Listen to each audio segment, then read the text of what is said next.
So welcome to everyone.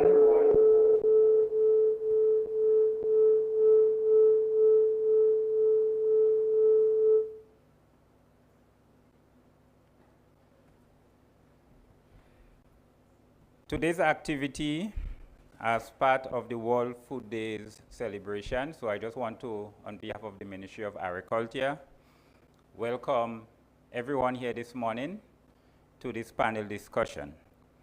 My name is Thaddeus Peters. I'm the Acting Chief Agricultural Officer at the Ministry of Agriculture.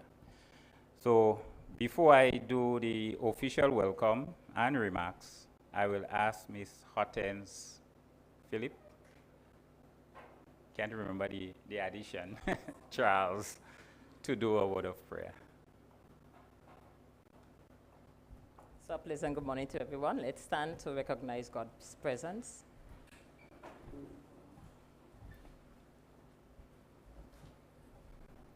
Father, you said where 2 and 3 are gathered, let your name be praised. Oh, gracious and ever-loving God, we come before you giving you thanks, giving you praise, giving you glory and honor. Father God, we thank you for your traveling mercies. We thank you for your continued guidance and protection. Father God, as we are about to start today's proceeding, we ask you to take charge, Lord. Father God, we thank you for our panelists. Father God, whatever decision is made here today, let it be fruitful and meaningful, oh dear Lord. Let it contribute to our agricultural sector significantly, and let it improve our farmers' livelihood.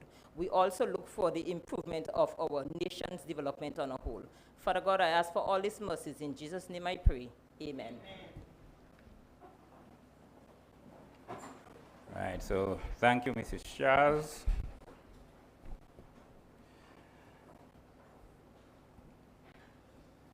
So a special welcome and thank you to the panelists for today's activity. Senator St. Clair, who is online, Dr. Tessa Barry, Ms. Alison Haynes, and Mr. Owen Henry. I also want to recognize Ms. Lauren St. Louis, the Chief Extension Officer at the Ministry of Agriculture. I want to recognize the organizing team of the World Food Day Committee, led by Ms. Lyndon Mark of the Northern Agricultural District, and all her supporting team who are present. I also want to say a special welcome to all other technical staff of the Ministry of Agriculture, to the media who is present, and to our 2 schools represented here today, the St. Joseph's Convent Grenville, and also the Anglican High School. I think I have it right. So, and any other invited guests also present in the audience. So, today, October 16th is World Food Day, and we have had our annual celebrations here at the Ministry of Agriculture. World Food Day is celebrated as part of the FAO, the Food and Agricultural Organization of the United Nations, and traditionally it's set for October 16th. So today's activity, going under the theme, hand in hand for better foods and a better future. That's the theme of the World Food Day for this year. So the Ministry of Agriculture has had a number of activities during this week, and this being the 3rd one, I think, the 3rd one in the line. Tomorrow, it will end with our usual exhibition that takes place at Old Trafford Canteen.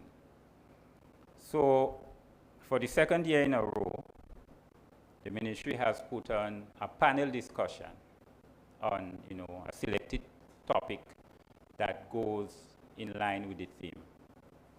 So this year, the theme or the topic for our panel discussion is looking at sustainability and innovation in the spice value chain.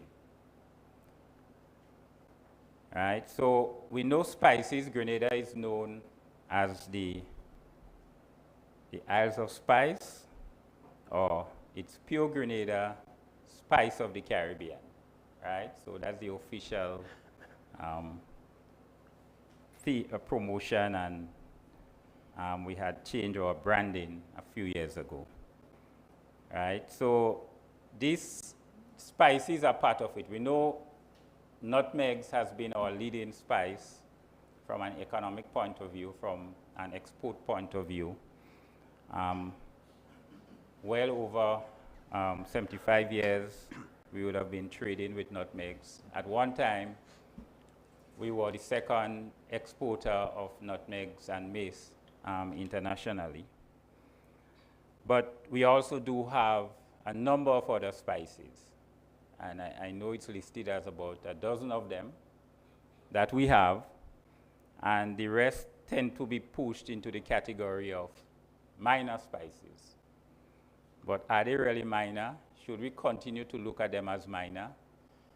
I guess these are some of the questions, we could look at today or discuss at some point today. What are the opportunities for nutmeg? It's been a major exporter, agricultural export among the top three, and the leading one in terms of our agricultural export. And it has stood the test, I would say, through a lot of decades, but it also would have its challenges. It also would have gaps. There would also be opportunities that we can continue to look at, right? So we can consider things like resilience or natural condition, which we always, quote unquote, brag about. We can look at, there are other labor issues, there are investment opportunities, we have food safety issues. Yeah. What about new market or value added? Right? What about agro-tourism? And as we look at the uses of nutmegs and we try to promote it, and the other spices, opportunities in the pharmaceuticals, culinary, and other areas, therapeutic, that we can always consider and look for the opportunities, right? And of course, there are continuing challenges, climate change, which is topical now. You have geopolitics across the globe that provide challenges. And also the usual cost of inputs, cost of labor, and the whole value chain. So I think it's very timely and very good that we chose this topic today that says sustainability and innovation in the spice value chain. So these will be the topics that our panelists will be considering. At the Ministry of Agriculture, we have always been a key stakeholder, leading in a lot of instances in issues related to spice and tree crop production and so on. So we would have had different initiatives, like we now in a spice replanting in collaboration with the GCNA. A few years ago, we would have had a whole research component on the spice project that looked at some research opportunities, looking at our spices and categorizing and analyzing, what they contain. So this was critical information. So how do we push off from here will be something we can also look at today. Now, it's a panel discussion. It's not a consultation where we are taking final decisions. But of course, information shared here could always channel into something greater where we can take decisions and influence our policies. So from me, that's the sort of context under which I will want to see us lead off for today. With regards to how we proceed, I just also want to apologize. We are supposed to have 5 panelists, so we have 3 here physically, and Senator St. Clair is participating online. All right, so we have 4 panelists. Ms. Betty Ann Lazarus of our Media Public Relation Unit will lead us through the panel questions and answer with the panelists. So I will ask her to come forward in a bit.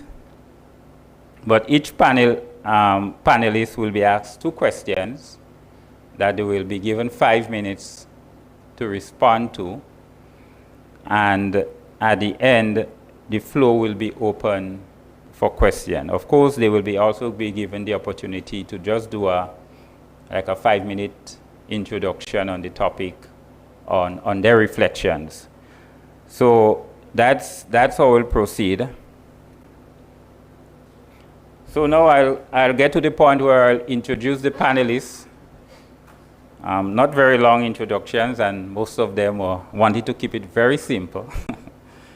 So I will start with online. I will give you the preference, Senator St. Clair.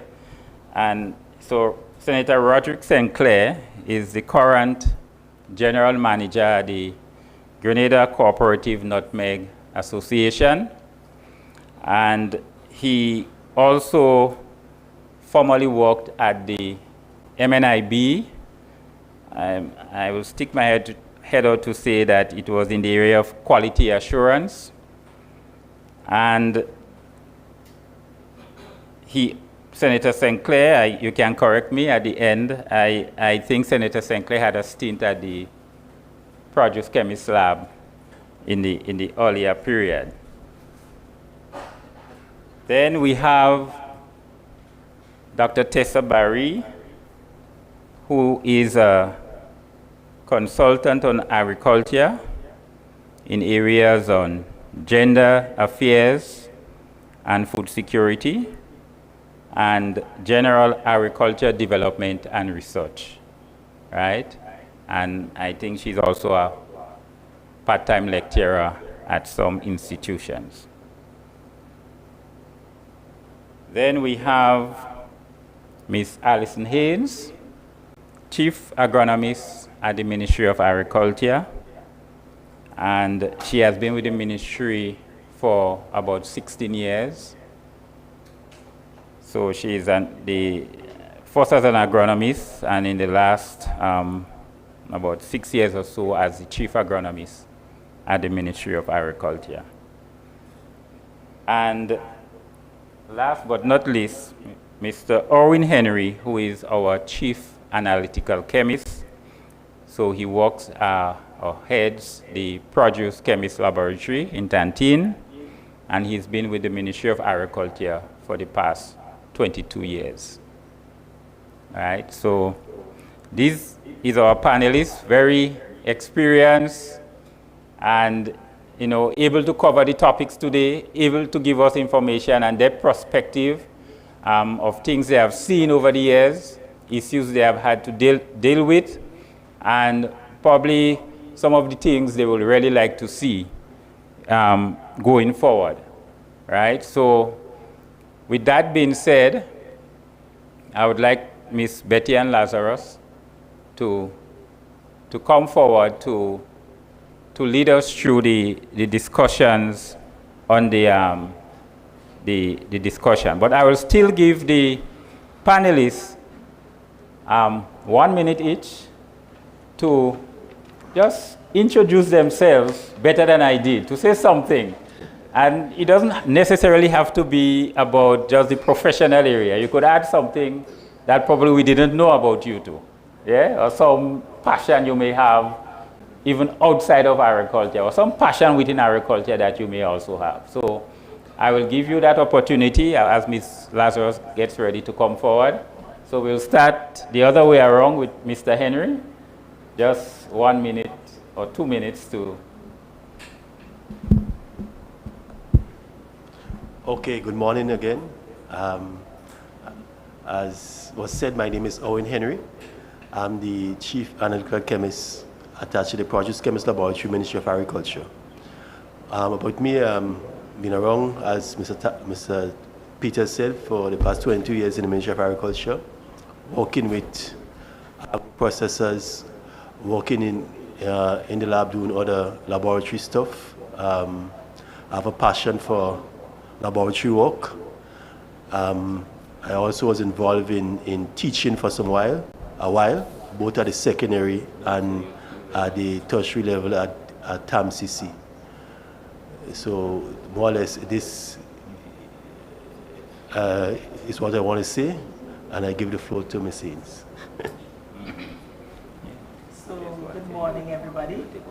I'm Alison Haynes, Chief Agronomist, Ministry of Agriculture, and as Mr. Peters mentioned, I've been the Chief Agronomist for about 5 years now, 65 years now, if that's correct. It's a pleasure for me to be here to share with everyone, and I look forward to also learning from the members of the panel as well, and from you, the audience. Something that most people don't know about me. I think most people know me as an agronomist. I also studied biotechnology,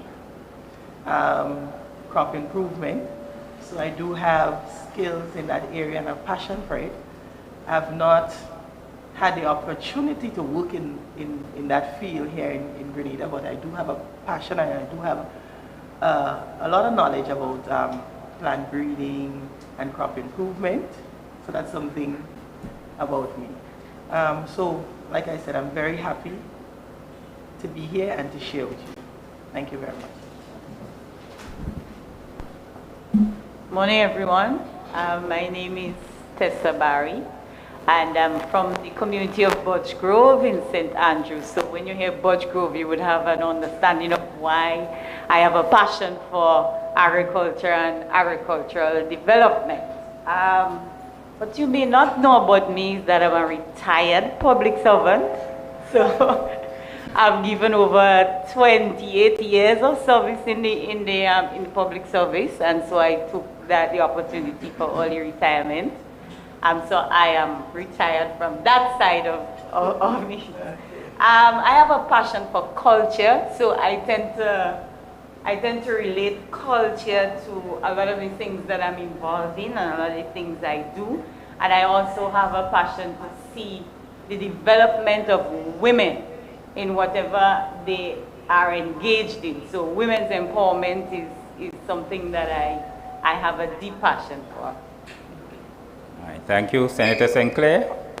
Just a minute or two on something additional. Good morning to you, Thaddeus. Of course, we can say we are classmates, sixth form in chemistry together in IFE. That's one thing we can speak about. But more so, I was involved in teaching at the St. Andrews Anglican Secondary School, for a few years agriculture, produced many farmers. And of course, you rightfully said the lab, Produce Chemist Laboratory, as a lab technician, I did my startup there. And I think also that my involvement in technology, ICT, and the media has been a pastime, I would say, of me. Actually, I've been the second vice president of MWAG, the Media Workers Association, for about 3 consecutive terms.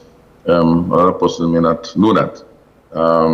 But so I'm very deeply entwined within the media framework of Grenada, because information sharing is very important. And I've been able to couple that with the media skills and the agriculture, and I've been able to champion and communicate in all ways and fashion this important area. And of course, I have had a very specialized training in value chain and market development, and so I tend to be very excited about those opportunities, because understanding that and how do you upgrade and how do you incentivize those different components and that whole chain is very important in the sort of development that Dr. Barry is also speaking about. So I thank you for having me and to be able to share in this very important function. Thank you. Over.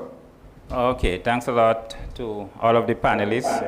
So that was by way of introduction. So now what we'll do, we will still go back to the panelists and give them 5 minutes each to explain why sustainability is a non-negotiable foundation for the future of the spice trade, right? Rather than just a trend. So I hope we would have gotten that issue there. So I will juggle a bit now. So I won't go in the usual pattern. So I'll go to Dr.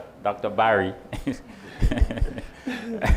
on that one. So 5 minutes, and I hope I can keep the timing going. So when the 5 minutes is closer up. I'll try, because there's a lot to say on that, so but I'll try to stay within. Right.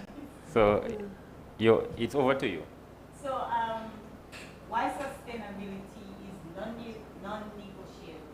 So first of all, we need an understanding. You hear me now? Right, an understanding of sustainability. So when we speak to the context of sustainability, we're basically talking about ensuring that production continues indefinitely to support our existing generation and also the continued support of the generations to come. So you, our children sitting in the audience, in the future, you know, you would have what we enjoy today, you would still be enjoying it. And within this context, within that context is why I think that the idea of a sustainable approach is non-negotiable. So why? Let us look at the importance for one of the spice industry and its relevance in the Grenadian context in terms of what it brings to our economy, as well as not just the spice industry does not does not only augurs for economic contribution, but when you speak about the spice industry, you can look at it also in terms of the cultural context. Spice is a cultural identity for us as Grenadians. So when you hear about spice, you hear about Grenada, the island of spice, you know.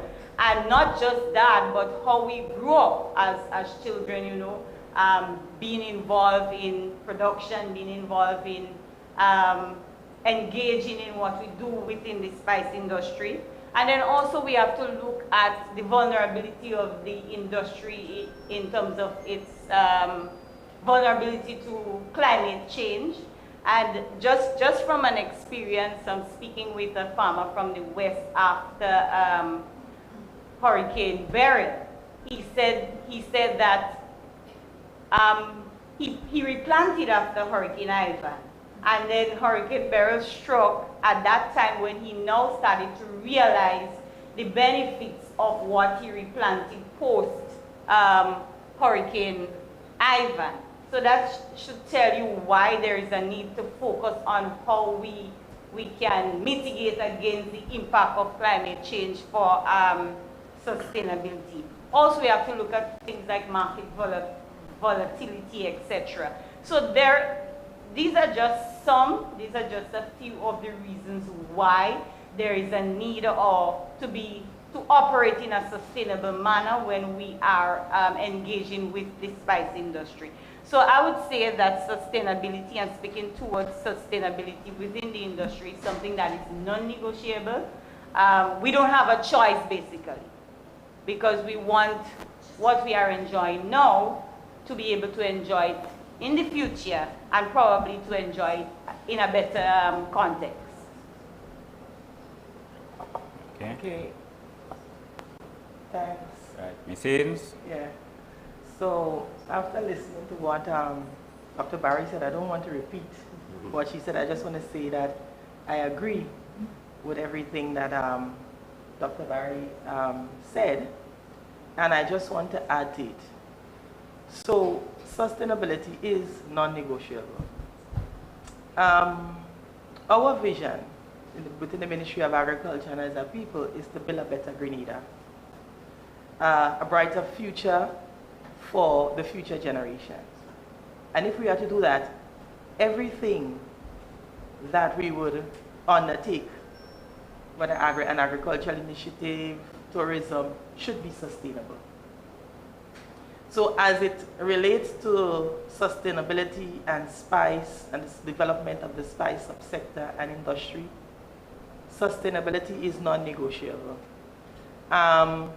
We have to find sustainable ways to produce or to develop the industry whilst protecting the environment for our future generation. Also, with development that is happening all over in the various sectors, the land space, Grenada is a very small space, small country. The land space or the space that we are required to operate within is dwindling, it's getting smaller and smaller. So we must do whatever we're doing as it relates to agriculture and the spice industry in the most sustainable manner to protect our environment with less land, less resources. And so we want a holistic development, and for any form of holistic development, there must be sustainability to ensure that we protect the environment, we have environmental protection, that we take into consideration the economic implications, the youth, our future generation, etc. Thank you very much. Thank you, Ms. Haynes. Okay, a lot was said, so I don't think I need 5 minutes. But the key is when we talk about spices, we talk about Grenada. And Grenada, as was said previously, is known as the Isle of Spice. So why do we want to lose that? Do we? The answer is no. So in talking about sustainability, we will see the reason why we want to remain the Isle of Spice and be associated with spice, because it means a lot to us. Okay, it's one of the marketing branding for Grenada in terms of when people hear spice, they hear Grenada. So this is something we always want to maintain. And not only that, we want to also maintain our traditional ways of doing things. Okay, sometimes new technologies come on stream. Yes, they are good. However, it's important for us sometimes to have those traditional things done, or traditional ways being sustained. And when it comes to spice, I know that there are some. So these are things that we'll want to maintain and document, and not only maintain but document it, because what we see these days is that we are forgetting our traditional ways and adopting new technologies, which are great, but the key, as we said, is sustainability. So this is what I want to say. Thank you. Thank you, Mr. Henry, and I must report that the speakers are keeping well within the time limit, so I think we are doing good, and we are getting good information. So I will pass over to Senator St. Clair online. I trust you got the question, right? Okay, so over to you, Senator St. Clair. Yeah, thank you so much. The question, as I interpret, as to why the sustainability of the soil spice sector is a non-negotiable condition, and of course presented by the panelists, rightfully so. The question we can ask ourselves is, does it matter if it's not sustainable and we don't take a sustainable approach? What will be the result?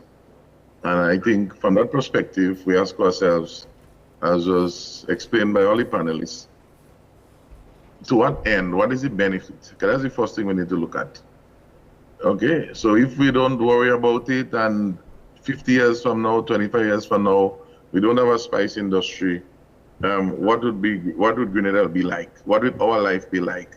What would be the economy be like? Right now, spices overall, outside of, say, nutmeg exports, but if you look at the GDP context, which we may not have the figure in our head right now, but we can be looking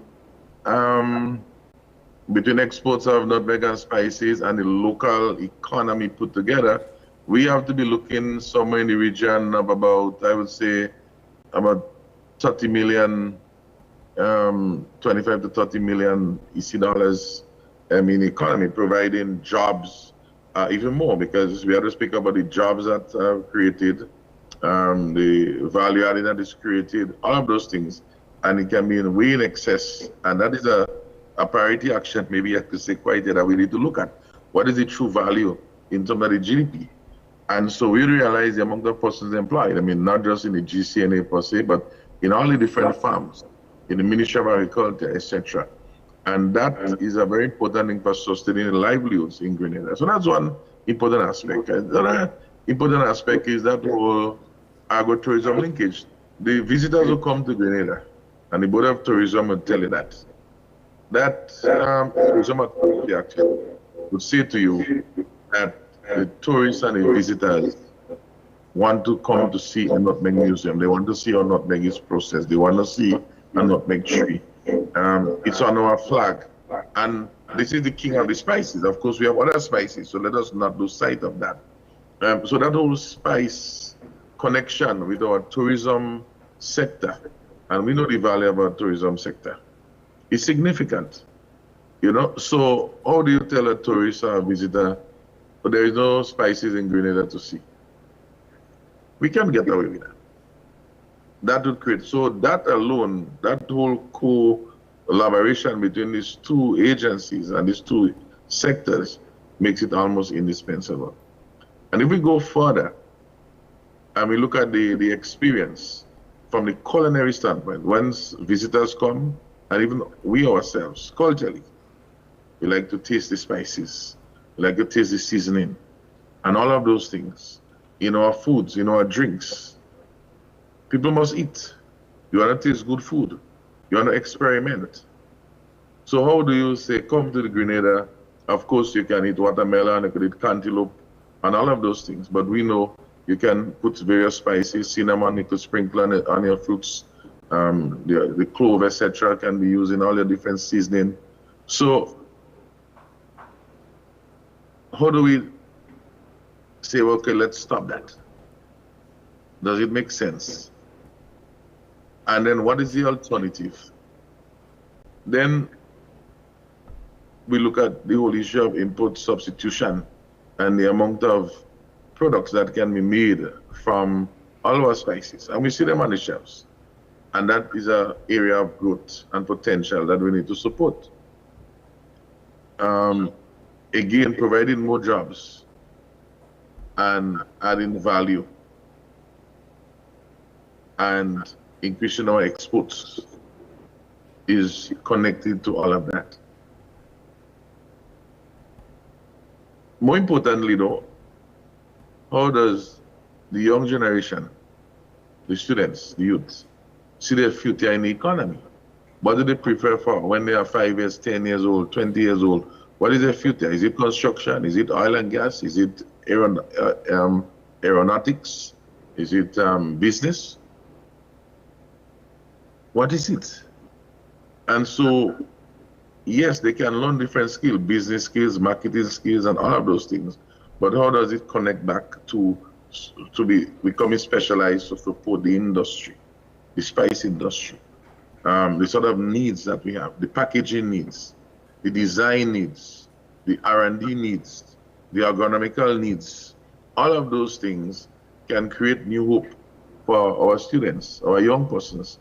How do they create different technology and applications that are practical to our needs?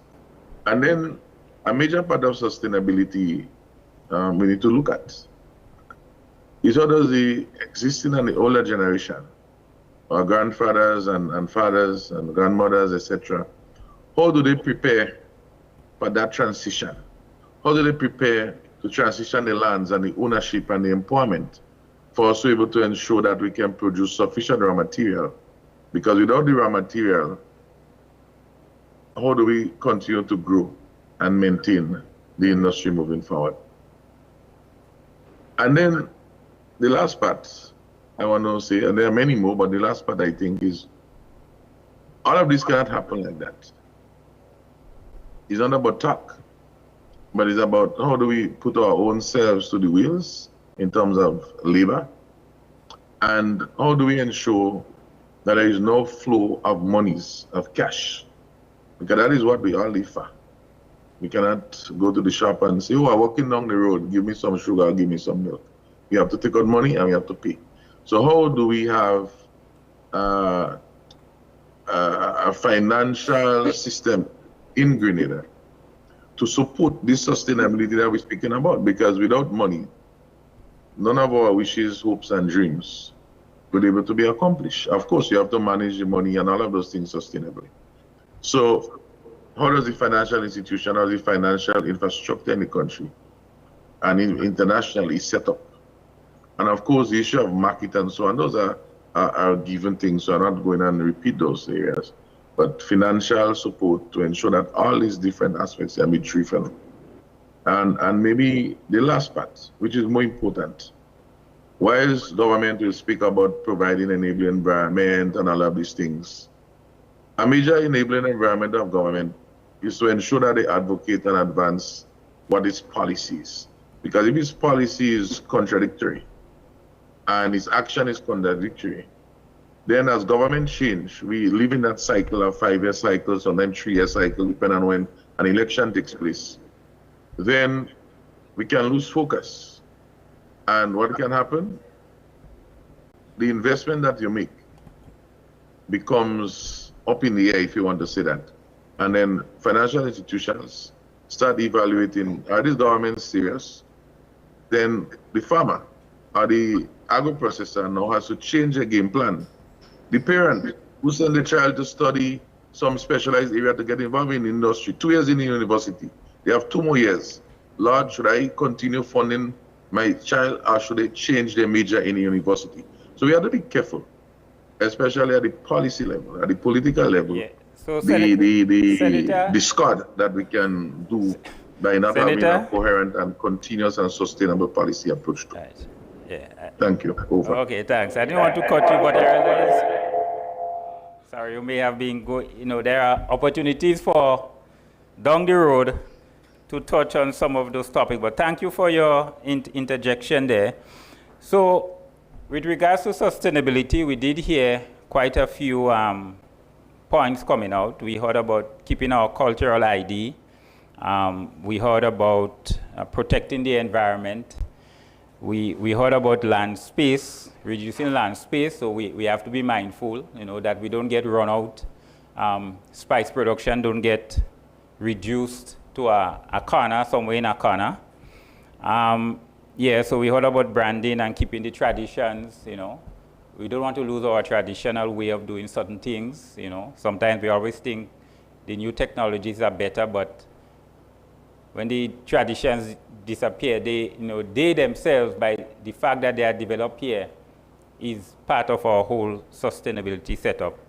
And we heard about the link with tourism and what happened, what are the alternatives, and the job creation and livelihood is important for us to keep the spice value chain going. So that was a brief summary of some of the points that the panelists raised. And so this was by way of introduction. Now we'll have some more specific questions to the panelists. And as I mentioned, they will be asked 2 questions for 5 minutes each and to give their response.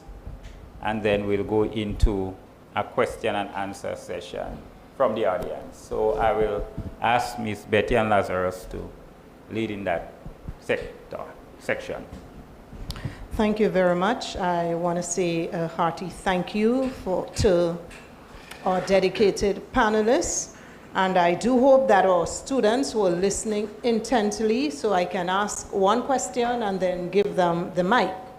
So I hope that you all were listening. My first question is to agronomist Alison Haynes. Spice crops in regions like ours are already facing challenges from climate-related stressors. What strategies can farmers use to build resilience against climate change? And by extension to this question, what new technologies are on the horizon? So what strategies can farmers use to build resilience against climate change? And what new technologies are on the horizon? Okay, so thank you very much, Ms. Lazarus, for your question. So what strategies can be used to build resilience? Could you repeat the question? To build? What strategies can farmers use to build resilience against climate change? Okay, so we just spoke of sustainability a while ago. And I would say whatever strategy that is being promoted, it must be a sustainable one. So sustainable strategies, sustainable farming practices. So farming practices that would promote biodiversity in the soil and biodiversity above the soil. So strategies or practices that would build our ecosystem, a healthier soil, healthier environment for environmental protection. So all of these strategies. So there are some new strategies that we use, new terminologies. For example, we have the regenerative agriculture that we're speaking so much about. It's all about promoting biodiversity, protecting our lands whilst we produce the crop, of course. Organic farming, agroecological farming practices. I'm sure you would have all heard about it. Climate smart farming practices, sustainable farming practices. So all these will encompass approaches that would help build the farming system and make the system better able to cope with the challenges of climate change. Because we know that climate change is a serious issue.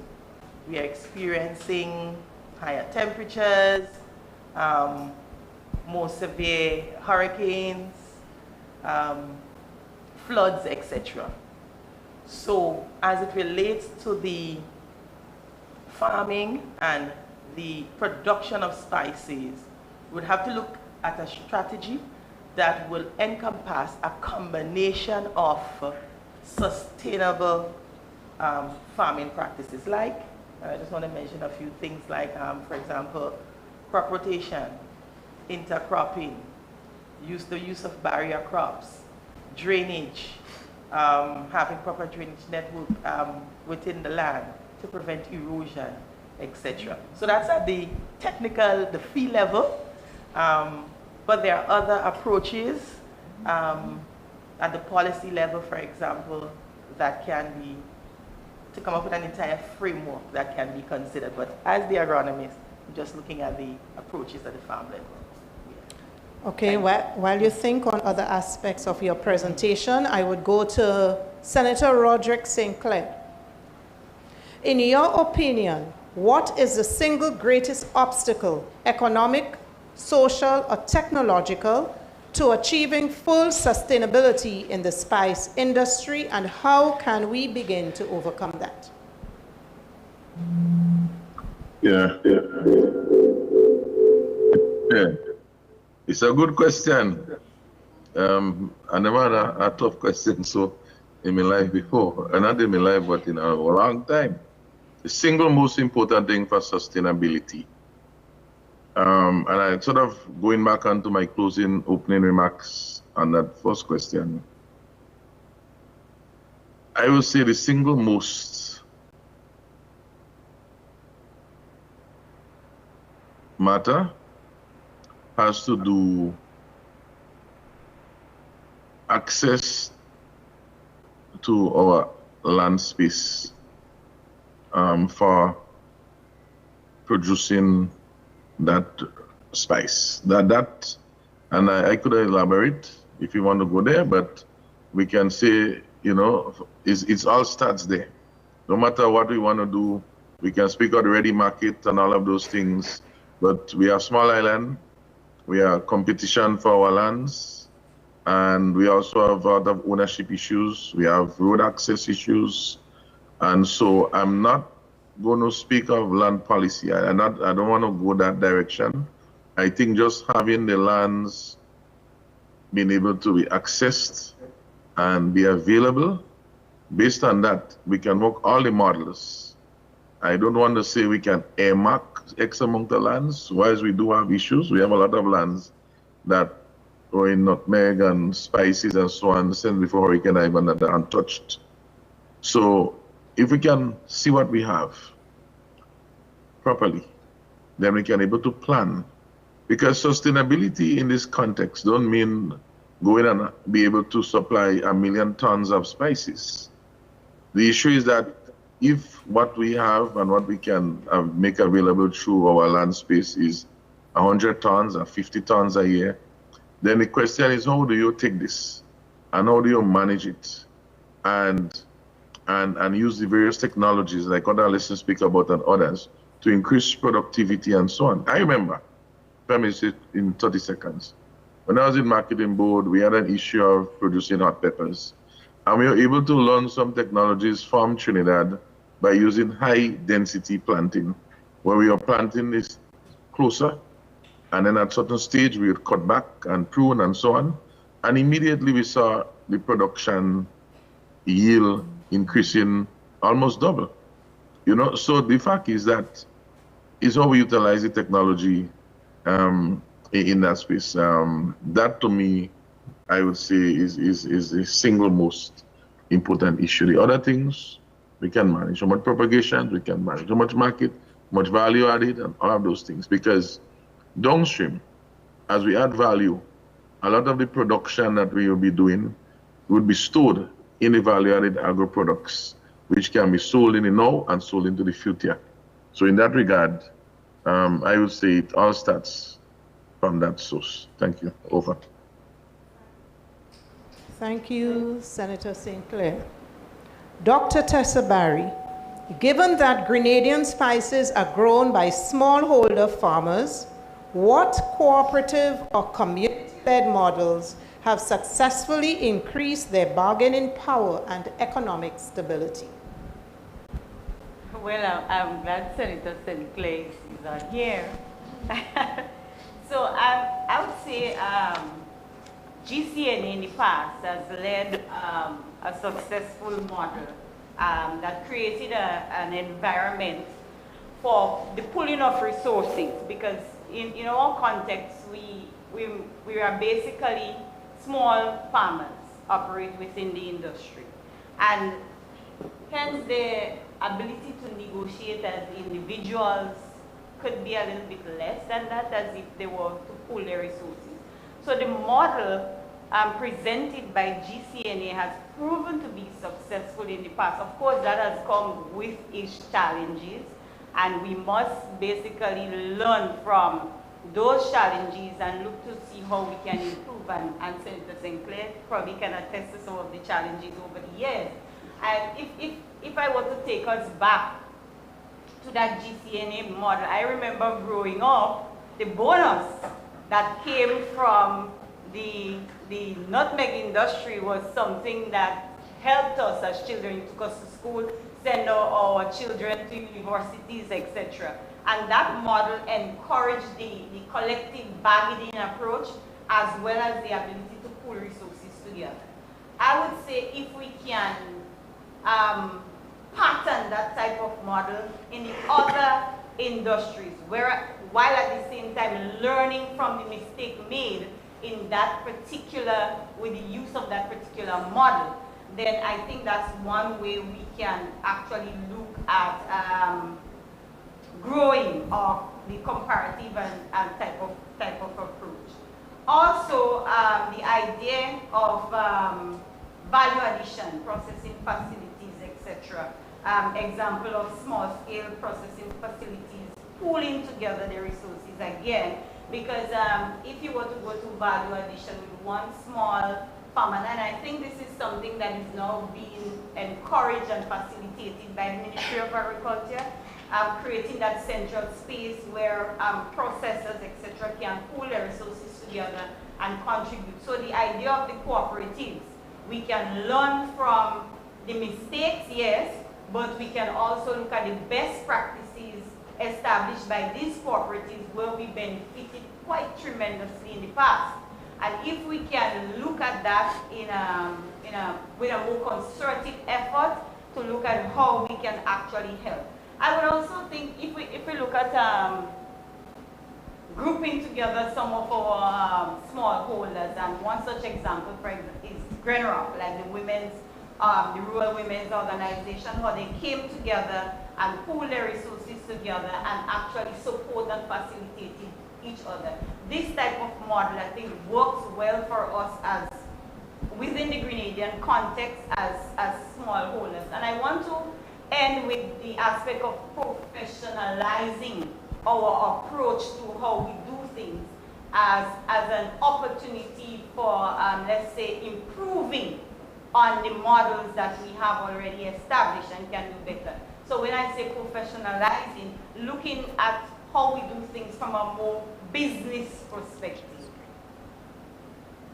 Oh, yes, and how we do things from a business perspective, you know, what can we earn from it and how it can help us to develop. So if we're looking at the model from within that context, I'll say that model that speaks to pulling our resources together and giving us the opportunity for collective bargaining. But I must hasten to say that we have had many mistakes from this type of model, so we can look at these mistakes and see how we can mitigate against these mistakes and improve on this model. Thank you, Dr. Barry. Mr. Owen Henry, and a reminder to our students, he is the chief at the Produce Chemist Laboratory. AI-powered optical sorters and digital moisture assessment tools enhance quality control. How would these technologies help processors consistently meet the stringent quality and safety standards of international markets? Okay, it's a very, very good question.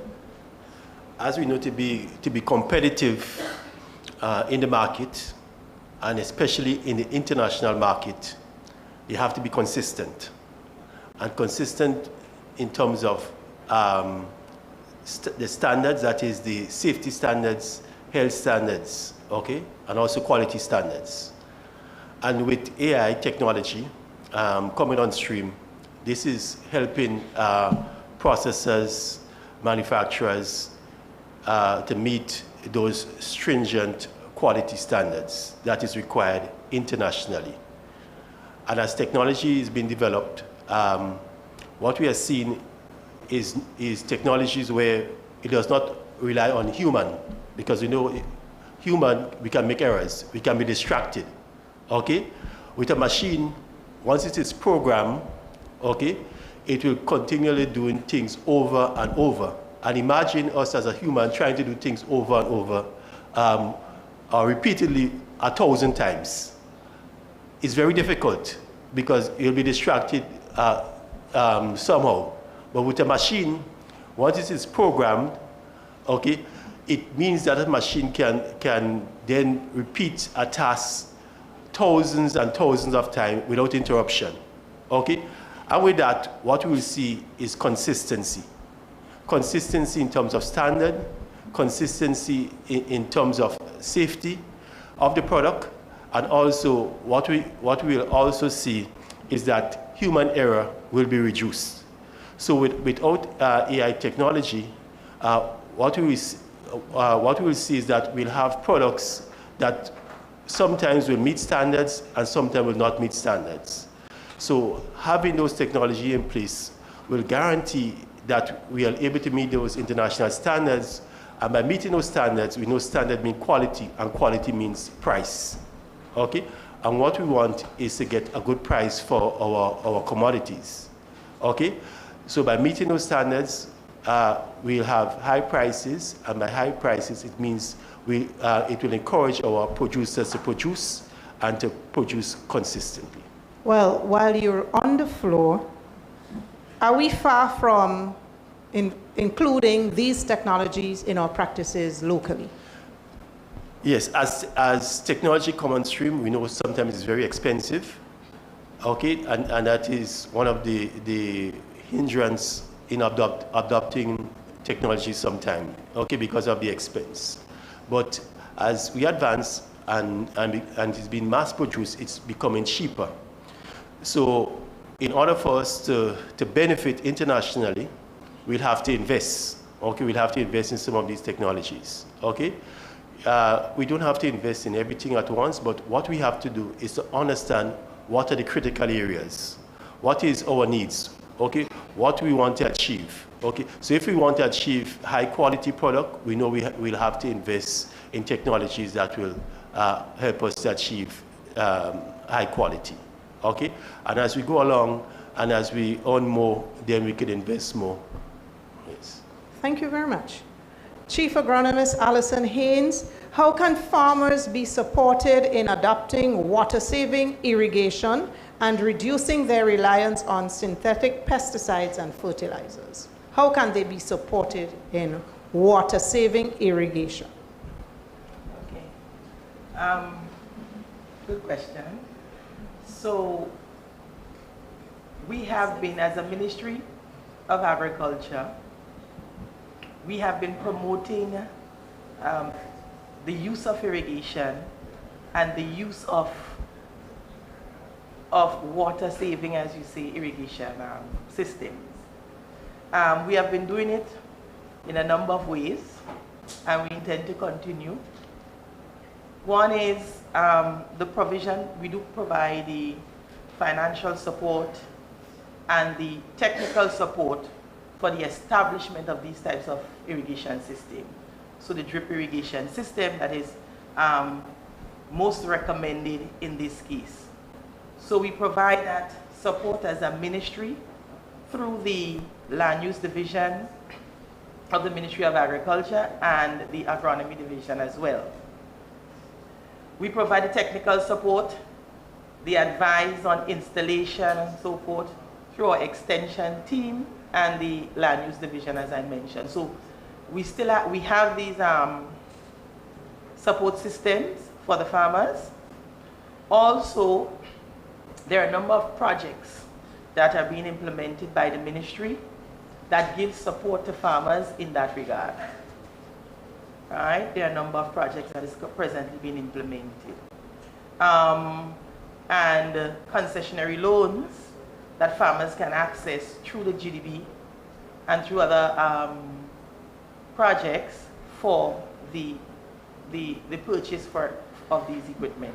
And that is the main challenge. A lot of these technologies, they're expensive, it costs.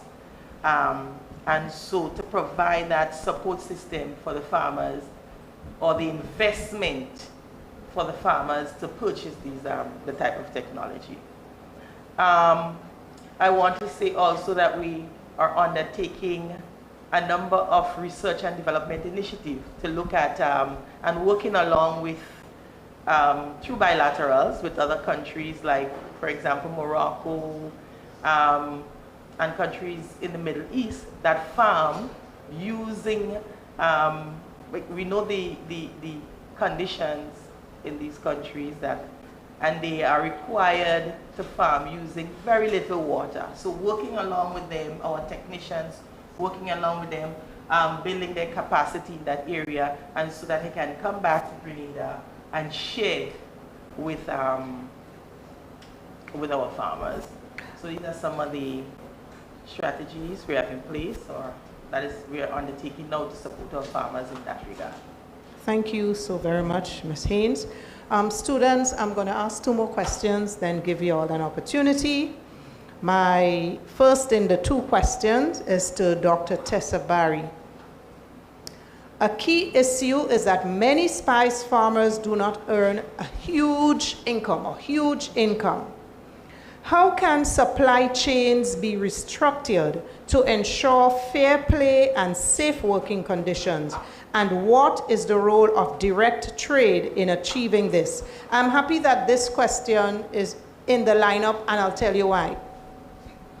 I looked at a BBC documentary recently, and it almost left me in tears. Why? The coffee industry is labeled in the billions, but the coffee farmers from the largest producing nations are the poorest. And that documentary had so many facts on how coffee is Mr. Coffee. Yeah. It's $1 billion industry, but the farmers in the chief coffee producing areas throughout the world remain at very low income level. Should I repeat the direct question? No, that's fine. Thank you. Permit me to, to look at some notes whilst I'm speaking to you, because that question also, I took an interest in this question. And I want to start off my response to this question by quoting from an engagement I had with a spice farmer from the Laddie Pleasance area. He does turmeric and what are referred to as some of the other minor spices. And in his words, he said that the domestic market scope for turmeric, what we locally call saffron, is not wide enough, even if it is a good seller. And then he went on to say that one home, and those of you sitting in the audience probably could attest to that, one home might buy a pack of turmeric and it would last for a very long time, because we just need to put a little bit of turmeric in our food, a little bit, and we can use that small packet of turmeric for weeks or probably for months. So the market scope, the domestic market scope, as he's saying, therefore needs to be wider, needs to be more open. And he said if we can only go beyond how we use things on the domestic market, then there would be more need for volume. And if there is volume, then there's opportunity for exporting. And that was in speaking with the minor spices. So I'd say, therefore, we need to promote these spices. One, and I'll try to highlight a number of issues here, beyond its use as primary product, and engage more in the value addition of our spices. Within our Grenadian context, the production happens mainly with small farmers and like family farms, etc., not basically large farmers. And fair play in that context then means that the farmer, and we know how we sell spices here, just using the nutmeg for example, the farmers do not trade directly with the buyer. So to trade directly means that you interface with the persons that are buying directly from you. In our context here, for example, the GCNA, we bargain first with the GCNA, we trade with the GCNA, and then the GCNA bargains outside for a better market. So therefore, generating income, we lose along the chain. We lose because the middlemen between there, they have to get their cut. And so by the time it gets to what the farmer receives, it trickles down to the lower end, So I think the onus is on those who bargain for us. One, to bargain for higher prices in the way we value our products, and then also the opportunities that would create for more direct trade for the farmers, and that's where the value addition comes in. So we don't really have to sell only the raw material, but we can directly trade with those who are in processing, those are involved in the value addition, etc. Our lived experience here, for example, with farmers is shorter when it comes to the earnings we make from our industry. So we are very domesticated, you know, when it comes to what we make from our spices, because we focus a lot on our domestic market, especially for what's referred to as the minor spices. And as my fellow panelists alluded to earlier on, we can actually get our other minor spices to have that sort of niche on the market as the nutmeg, that sort of lead on the market. So direct trade basically speaks to you know, a way in which we can get our farmers to probably get more of value for, and to have a better bargaining power. So strengthen the ability to bargain. And within that context also, I think we have to improve the standards under which our farmers operate, so that the quality of what they produce, and I would go to post-harvest handling, and my fellow panelists here probably could speak as the expert on that. I'll use nutmeg for example.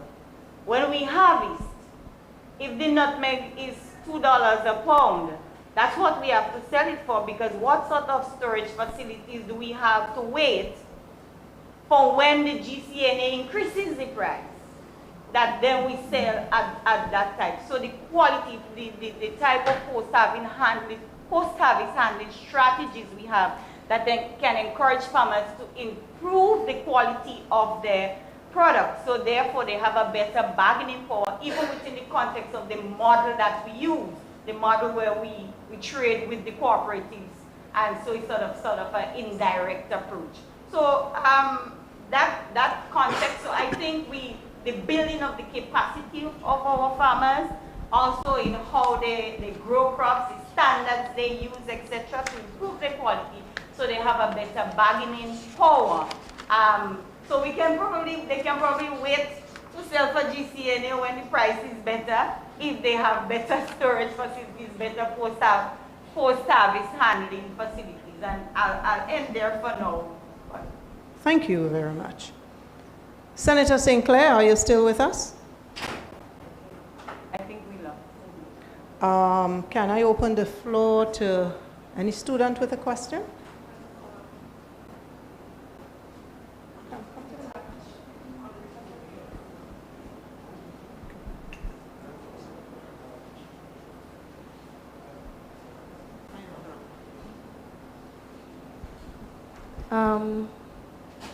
Good morning. My name is Madison, and I am a part of the SJC 4-H Club. My question is, most youths today may lean towards other careers such as business and medicine, etc., and may not have that significant pull or interest in agriculture and its practices. Do you think that might have a fall in spice production in the future? Well, I am here, but I have not. Most youths today may lean towards other careers such as business and medicine, etc., and may not have that significant interest in agriculture and its practices. Do you think that it may have a fall in spice production in the future? I think it's a very good question. So the reality in Grenada is that the majority of our farmers are aged persons 60 and above. And I think I went to the last AGM, GCNA, annual general meeting, and I engaged with farmers there that were over 80 years old. So our farmers, they're up there. So we do see the need to have the youth involvement and attracting the youth into agriculture. And so there's a direct relationship with having the youths involved in agriculture and our production, right? So there is a need for that, to attract youths in the sector, to replace the elderly, the older farmers that are leaving in order for that sustainable, that continued production and sustainability that we're speaking of. So having you there is very important. Having you and just to add on what you are saying, what we have to look at, we have to look at agriculture as a science. And it's not only about planting, and so the other aspect of agriculture that sometimes we are not educated on, okay? And the key about agriculture is about feeding ourselves. So if we move away from agriculture, who want to feed ourselves? You ever ask that question? No, a lot of people don't ask that question. Sometimes they sit there and they say, okay, let's move away from agriculture, but feeding ourselves is very critical. And if we cannot feed ourselves, what will become of ourselves? Okay, so we have to look at those things, answer these questions first, and also understand what agriculture. Agriculture is not only about planting. The other aspects of agriculture, okay, there are a lot of carriers in agriculture. Agriculture is diverse, okay? You have the soil, you have water, you have the machines that is used in agriculture, and there are different areas. So you have agronomists, you have soil scientists, you have veterinary medicine, all these aspects. And sometimes people say, okay, we don't want to go into agriculture, but if we don't go into agriculture, what will happen to these other areas? So we have to become educated what agriculture is and look at different pathways in agriculture, in other words, different career paths in agriculture. I would like to add, Madison, you mentioned two key words there, the word business and the word medicine. But do you know that you can actually link the spice industry to both of them? Because our spices have a lot of healing qualities. So if you look at a lot of documentaries, a lot of persons now are advocating for the use of turmeric in certain medical in the medical world, and these products, these spices, are used quite extensively in medicine. So you can actually link the spice industry to the medical field, and that's an approach that can help enhance the industry so that it doesn't go in that direction because of the aged farmers, the more technological approach. And then you also mentioned the idea of business. Spice is a business. So you work, the business side of the industry is there also for those young persons who are more inclined towards business. Who says that your business have to be selling clothes? Your business can be value addition in the spice industry. Your business can be spice tourism. You know, that your business can be the use of spices in the culinary industry. So you marry business, you marry medicine, and then you get to involve yourselves in other fields, as the panelists were saying. It's an entire system. Okay, from the production right up to the processing, and there's an entire industry within that space there that young people can get involved in. Thank you.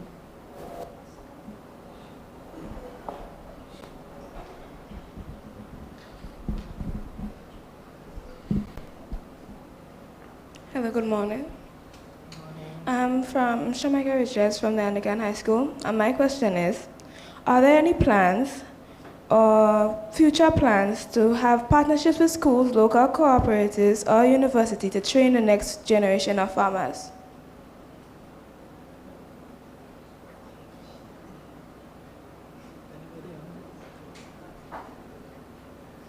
Anybody?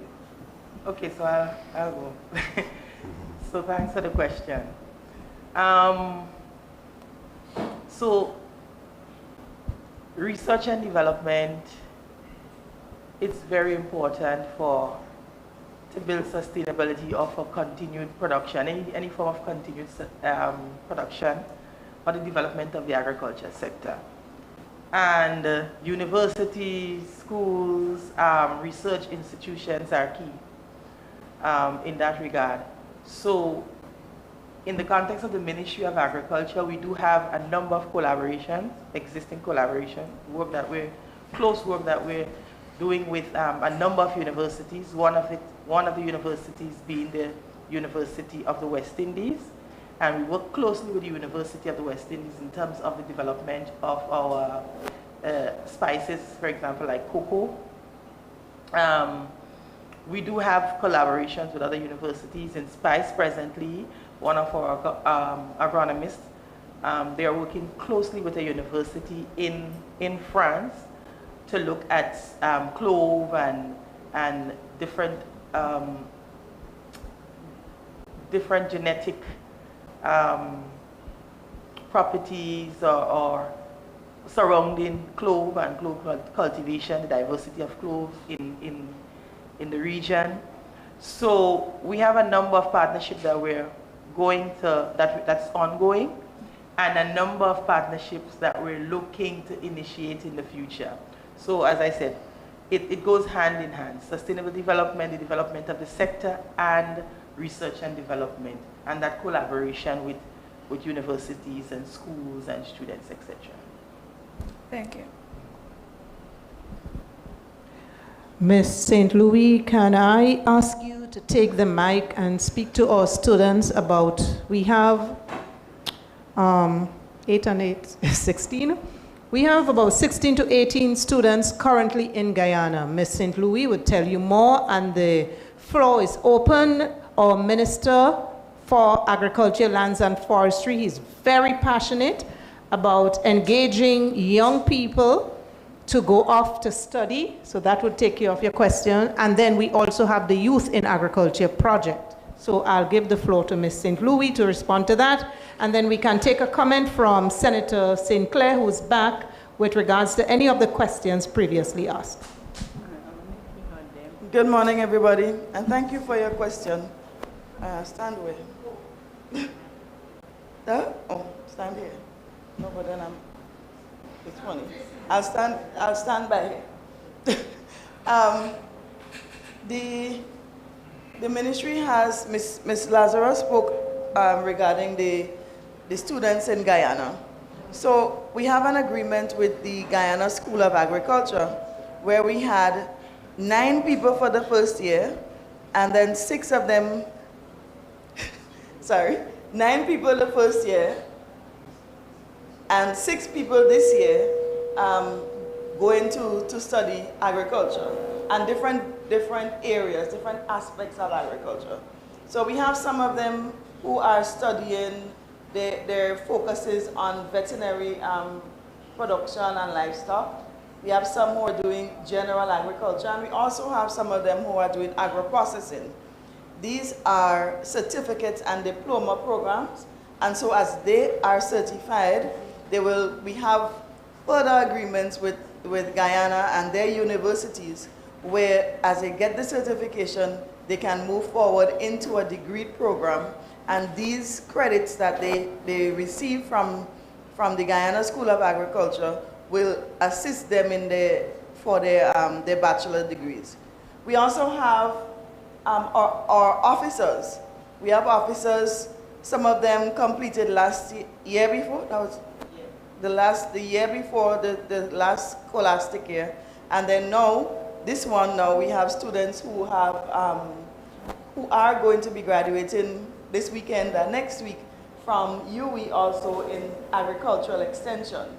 So the ministry recognizes the need for skills that are not those that you pick up as you go along, but for structured education of our officers and of our young people. So we will continue to have collaborations with universities. Right now we have opportunities for people to study in Brazil, in Morocco, Argentina. So if you want to study agriculture, you can contact us and we will be able to put you in touch with a university and show you and help you as you go along with your studies.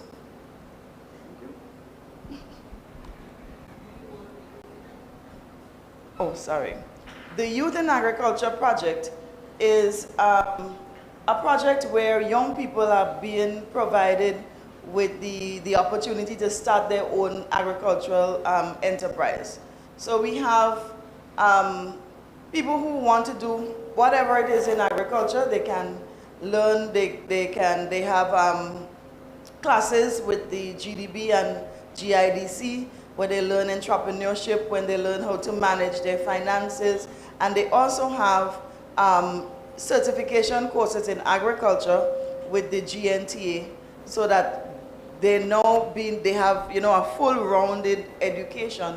We also provide them with assistance, financial assistance, to help them to start their businesses, and also with the access to the land that they, in case they need that.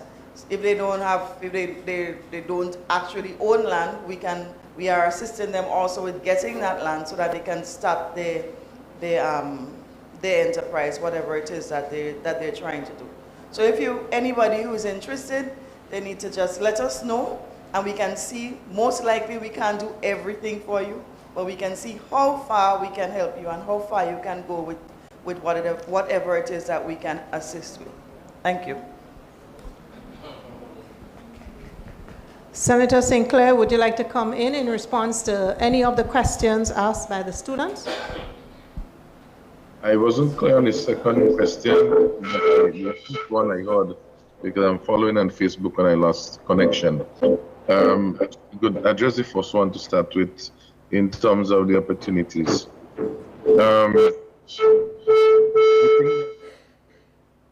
think we need to ensure that there is sufficient education of the nation, of our schools, the agricultural science teachers, the principals in the various schools, as to this opportunity that exists in agriculture. When I used to teach agricultural science, we used to have an agricultural science fair. We had national science fair and there's an agricultural science fair. Heaven knows what become of that. Now, those are areas where you can see the building interest, to see the different areas that we can be involved in. Agriculture is not only about going to the soil. The agriculture system, the whole food system, needs various exports along the chain. I didn't study agriculture at the university, but I'm a scientist. My good friend Thaddeus Peters, he studied agriculture. But at the same time, I studied quality assurance, I studied quality management, I studied business management, because we provide that aspect to the industry. You have accountants, you have engineers, you have biochemists and biotechnologists. They all provide support to the industry. Look at, if you go to the US and the big international countries, the pork industry, the meat industry, the fish industry, they're all PhDs and master's degree in specialized areas, navigation and all those things, because they need to support the industry. And if we only keep focusing, and to our parents outside and our seniors, on just the planting part of it, then yes, it is important. But the other part, so the agro-processors, if they can get the support with the proper specialized training of persons to support the work that they are doing, then they will be able to produce more, they will be able to sell more, they will be able to pay better salaries, and they will need more products. But if we not seeing those opportunities, we need database to be set up, we need online trading to be done, you need logistics, you need shipment, people who know how to do all this brokerage and all of those things. And I think maybe you need companies like ourselves, like the GCNA, the Cocoa, and even some of the other manufacturers within the industry, the lab persons, to really have maybe a sort of carry day to really show and explain to our nation, to our schools and our teachers and so on, what opportunity exists. Because you cannot just go on to run irrigation system like that my good friend Alison speak about. You have to know about it. You have to understand physics. You have to understand mathematics. You have to understand all of those things. So there is something called agricultural engineers. Look at the roads that we're speaking about we need to fix. The Ministry of Agriculture have to bring in engineers to help them design and do all the bill of quantities for roads. You have the legal aspects, the trade aspects, all of those, the negotiation aspects. And of course, a major issue has to do with languages. In addition, we do business with many countries of many different languages. Sometimes we get communication and we are fortunate in certain way to have certain staff members who are involved in different languages. We operate 2 museums. You have tourists from all different countries coming, but English. So I'm saying this, that we need that specialization. And the issue of the health and wellness with all the different herbs and spices and so on, there's a whole field for itself. So we have to, I think, educate our students, educate our schools, educate the parents about those sort of things. And the only person to do that is the Ministry of Agriculture and person like ourselves to really take the front and have those sessions, because we're losing opportunities for the young ones. And I didn't hear the second question, so maybe if you repeat, I can make a quick comment on it. Thank you, Bethien.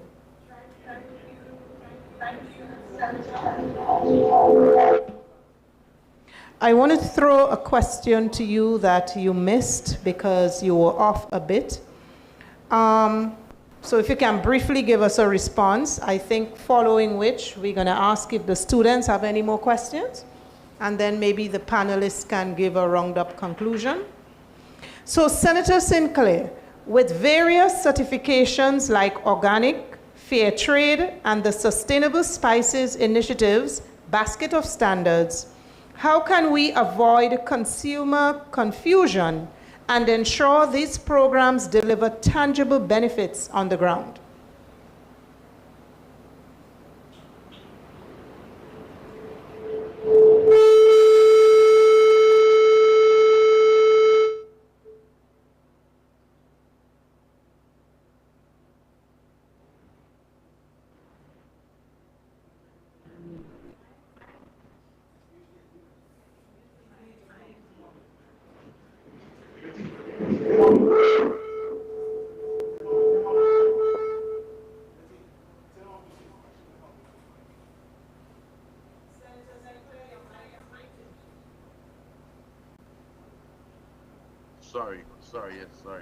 Yes, I was saying the most important point of that question has to do with the issue of benefits. What is the tangible benefits? And I was saying that Dr. Barry pointedly spoken about all the different economic returns for farmers. And of course, and not just farmers, but everyone along the value chain. And meaning whether it's the supermarket, whether it's the producer, everyone needs to have benefits, whether it's the person providing chocolate, etc. So these benefits are to translate in one, economics, but also other important aspects of the benefits have to do with our health and wellness and our values, protection of the environment, those sort of things that we are passionate about. We speak about even halal certification and kosher certification, and all those things has to do a lot with, some of it is religious values, has to do with just normal cultural values, and some of it also has to do with health and wellness values. And then, of course, there is the economic value. And the question arises, who the value is for? At the end of the day, the value is for everyone in the chain. Whether it's the consumers, they're looking for safer products, they're looking for products that are produced with not with child labor, that provide under environmental safe conditions. And so you find, as a result of that, several standards and certification, as you mentioned, are asked for by the end seller. So, for example, the supermarkets or the hotelier, whoever is selling, because this is what consumers are demanding. Otherwise, consumers will not buy your product. In most cases, consumers are prepared to pay a little bit more because they know that this requirement is some of them are added work that the producer has to do. The question arises, though, at the end of the day, what segment, what percentage of consumers are prepared to pay that amount of money? Is it 50% of your consumer base, 75% of your consumer base? And then this drives further in some cases where, due to lobby by various interest groups, organizations, environmental organizations, etc., as happening in the case with our fishing ban situation in the U.S., where they rise and they lobby their parliamentarian, they lobby the persons in the member of parliament to represent them to pass laws and regulations that would sort of support these certification, and as a result of that, they make them almost quote-unquote mandatory because they use what they call technical barriers to trade, which make it sometimes impossible, very difficult for the average farmer or the average producer. So it's not only about the production end, it could also be the transport. For example, if you look at what is happening, they say the ships that are transporting the goods need to have some percentage emission of this CO2 into the atmosphere because that's creating global warming issues. So now they have to redapt a lot of the boats, and as a result of that, the cost of doing that increases. Who is paying that cost? The consumers. Who is becoming uncompetitive or less competitive? The producer. We're in our small countries. So I'm saying this, Ms. Lazarus, to provide the context of your question, that benefit, everybody is looking for the benefit. But at the end of the day, we as sellers and producers on our end have to find out which makes sense for us. So you have to look and see, well, what is the beneficial ones based on the markets and the returns for our local persons. I must close by saying the fair trade, which I'm familiar with Grenada, was a major part of, especially in banana production. And the Birch Grove Group would tell you that, Mr. P and the others. They received what they call a premium, a social premium. So let us suppose the product is $5. Because they are fair trade and they are following certain environmental practices and so on, they would get, say, like a 10 cents or 15 cents more on the product. But that money is not for the individual farmer.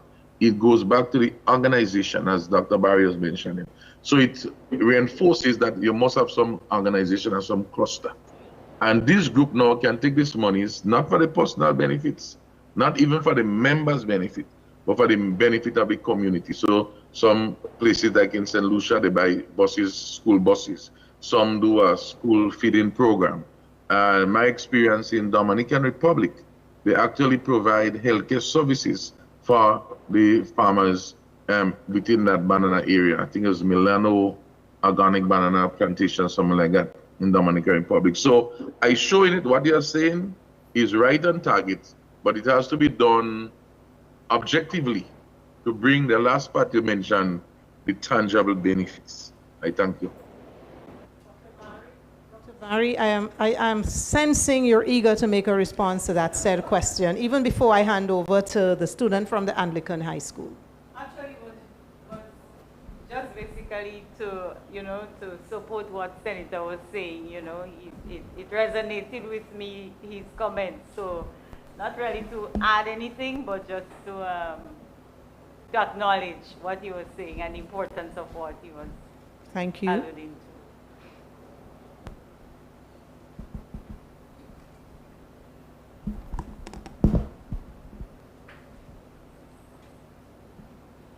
Good morning. My name is Makaya Ramsey. I'm from the Anglican High School, and I have a few questions for you guys. So first question, who will be providing the funds for the innovative technologies to the local farmers when they are implemented?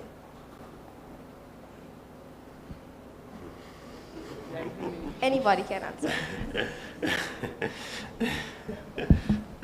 Well, like Bob said, funding is always an issue with agriculture. Funding and investment for agriculture as a whole, it's always an issue.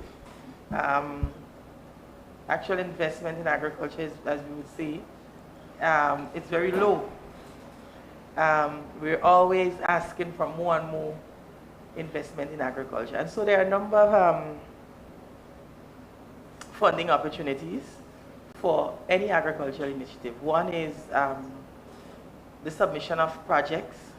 So we do submit projects that would target some of these innovative technologies to support organizations and international funding agencies. For example, we're speaking here a lot about sustainability in spice production, so organizations like Jeff, they will support these initiatives and provide grant funding for the technologies that we wish to support. We have the EU, the World Bank, so we have these concessionary loans and grant funding that we can access. Also through our local banks, the Grenada Development Bank, they have been projects that, and a lot of it is innovative and sustainable projects that farmers can access these concessionary loans. Ms. St. Louis mentioned the Youth in Agriculture project. The Ministry of Agriculture is working collaboratively with the GDB and the CARICOM Development Fund to provide funding for the implementation of the project. So that's one way. We always encourage private sector investment in agriculture. Dr. Barry mentioned throughout her presentation, seeing this whole spice development, looking at the value chain, looking at this agriculture as a business. So we encourage private persons, private sector, organizations that are presently involved in other business ventures in Grenada to see the opportunities in agriculture and make the investment. I know with agriculture, it's a lot of risk that we speak of, the climate risk, but we have to make, not be so timid about it and actually make the investment in agriculture. So we encourage as I say, private sector investment. So we have the concessionary loans, grants, private sector investment. We do have a number of private sector individual organizations, companies, for example, that are involved in spice, in the in the processing of spices. We have the Belmont Estate, we have the Grenada Chocolate Factory. So we encourage that kind of investment opportunity in agriculture. Okay, so thank you. Branching off from that question, will the funds be maintained throughout or just in the beginning? So we have had implemented project in the past and presently where the project will provide funding, a portion of the funding to the farmers to undertake the initiative, or to the agro-processor to undertake the initiative. The funding may be in the form of equipment, finance, etc. And there are some projects where the farmer or the person undertaking or the organization undertaking the initiative would have to make a contribution. So it's both, some of it is 100% finance, some of it you may have financed by the project or funding agency, and some investment or some would have to be made by the investor. Thank you very much. Okay. Will the same sustainable policies be used outside the spice industry and be implemented in other aspects of agriculture? So of course, including our national our sustainable development plan and all of the programs, the policies implemented by the ministry speaks to sustainability, promoting the protection of the environment. And so whatever initiative that we undertake as a ministry, as a government, as a society, we always promote the use of sustainable practices, sustainability. Yeah. Thank you. Where is Grenada at in terms of climate change adoption under the agricultural sector?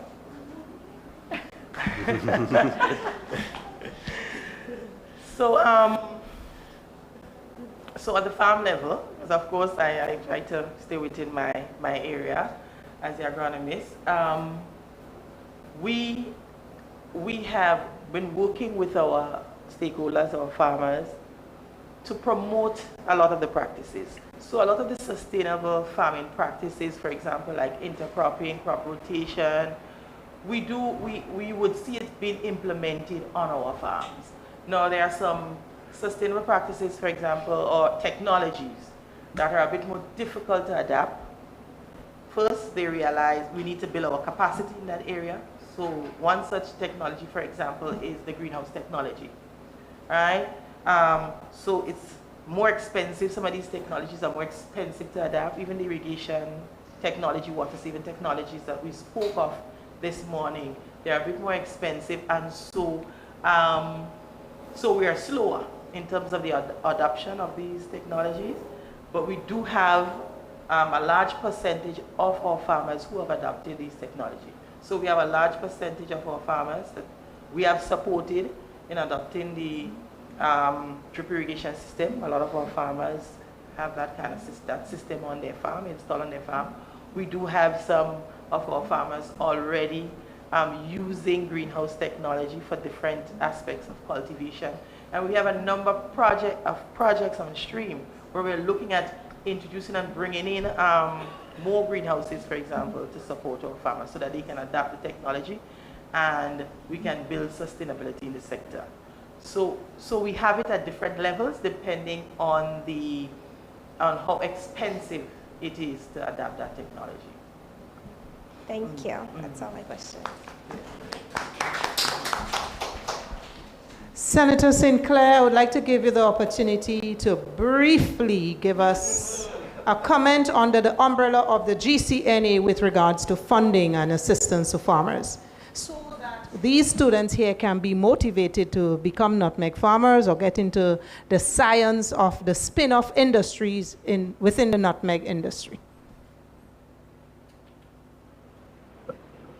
I want to make sure I understand am I interpreting that GCNA providing funding, that's what you said?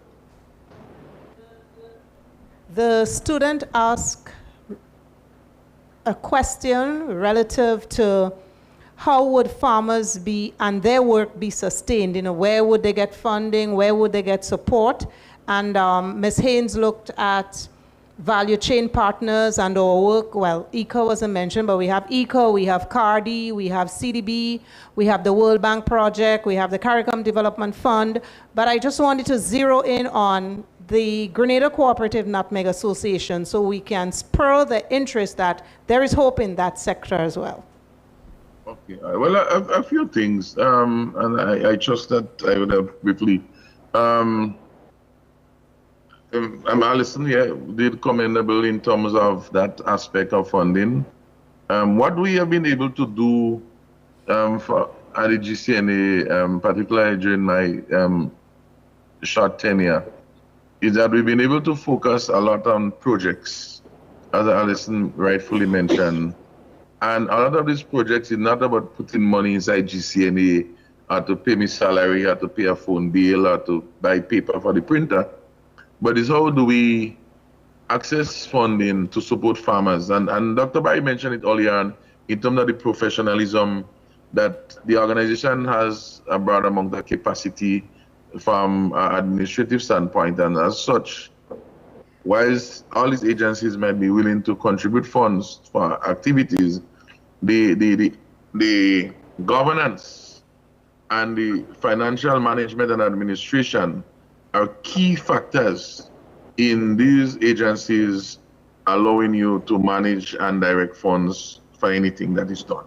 And of course, providing accountability and audited statement. This is very important. You go to any of these agencies, the first thing they ask you, where is your financial statements? Where is your last audited statement? And whether you're a small organization in Bylands or in Birch Grove or in Beauregard or in Chantimel, these are things you have to provide such that to show that you have that level of governance, accountability, and professionalism. So I want to say that, and that is very important. So when we ask earlier on, what is it that we can do, where is the opportunities, and your parents say, go and see the doctor, you need to be accountants and managers and specialists in those areas so you could strengthen those organizations, so you could be able to access funding for those organizations so that your members can be able to benefit. So I put that aside. Now, what we have been able to do, we've been able to get support out of the AgriCom project under that was World Bank initiative, where farmers in St. David's, that was the target area, about 30 or so farmers would have benefited in various ways with tools, equipment, training, etc. under the National Spice Planting Project, which we have there right now, through the World Bank again and the government of Grenada, GCNA has been able to manage this project, design it and set it up. And we are just about wrapping up that project right now. And that has created significant benefits to well over almost about 500 farmers, nutmeg farmers, spice farmers in Grenada, working in collaboration with the Ministry of Agriculture. We have just also, with the Ministry of Procasor, they are based out in South America. And we have been working with the group of women, I'm sure Dr. Barrett want to hear that, in Closure area, particularly for the production of green herbs and seasoning to support the value-added activities that the GCNA is involved in with in its production at Bolio. To that end, we have had support for training, we have support, in fact, we have 2 hydroponic systems, one that is set up in Bolio, one is set up in Closure, that is supported under that project, and is to improve their livelihood, improve production, and of course, improve funding. Now, on the other side, and to the formal financial institution, the banks, credit unions, and so on, the first thing they say, farmers are already yet. All bad pay. So the issue of professionalism and accounting and responsibility, again, is very important. But mind you, the bank would readily give you money to buy a bus, a truck, or something like that, but wouldn't give you $10,000 to start a farming business. Where you ever hear that? Where you ever hear that? And so the government, I think, need to find ways to create some more forcible pressures to be on that matter. Because the bank will give you money to build a house, and the same farmer goes for $10,000 to do a farming exercise, and the bank say, hold on, weigh this and weigh that. But of course, our markets, whether it's the GCNA, which is a ready market, so you don't need a contract per se, but you go into the other type of spices and so on, we need to be operating with, I'll go quite into that sort of blockchain type of technology, and where we go into contract farming, we go into purchase orders. So for example, you're supposed to be able to go to a supermarket, and they would give you a contract and a purchase order for X amount of product at X price for the next, say, 10 months. You're supposed to be able to take this and go to any financial institution in Grenada, right? And who operates as a factor. And they may say, okay, if you're supposed to get $10,000 for providing you this service, we'll give you $9,500 because you don't have money. And we would advance these monies to you so that you're able to go into that business. And I think the government and all of us need to promote this sort of model, because it's very important that this guarantee the money coming in, and then you arrange to make those payments. In St. Lucia, they have been able to do that successfully with the Sanders and one of the credit union there with the Bellevue Farmers Cooperatives. And at the business level, that's the last part I want to say. For example, the GCNA and other exporters. When you export, most time you don't get your money now. Sometimes it takes 3 months, 2 months, depending on the time the goods reach to the location. And so we need to have another level of factoring for the exporters. Like otherwise, they would end up in serious cash flow problems. Because with a purchase order, you can take it to the bank. So all export financing, and you hear we speak a lot about these African Exim banks and all those things. These are banks that provide these other services. And so if our local bankers don't find ways and financial institutions to do those things, and even our local GDP don't find ways to do this thing, we cannot cry when these other agencies come in and provide these other services. And the government need to be able to help to make that a priority area of financing to really make it a big scale. I know it's a lot I said, but that is a very serious limitation as we move forward in this country. Thank you so much. Okay, thank you. So following up with a question from before and an answer from one of the individuals here. Most youth today believe that there aren't opportunities in the agriculture sector. So why isn't there nationwide education on the opportunities mentioned today in the agricultural sector that the young generation can benefit from? So do you advocate in schools and make known the opportunities instead of them having to call you?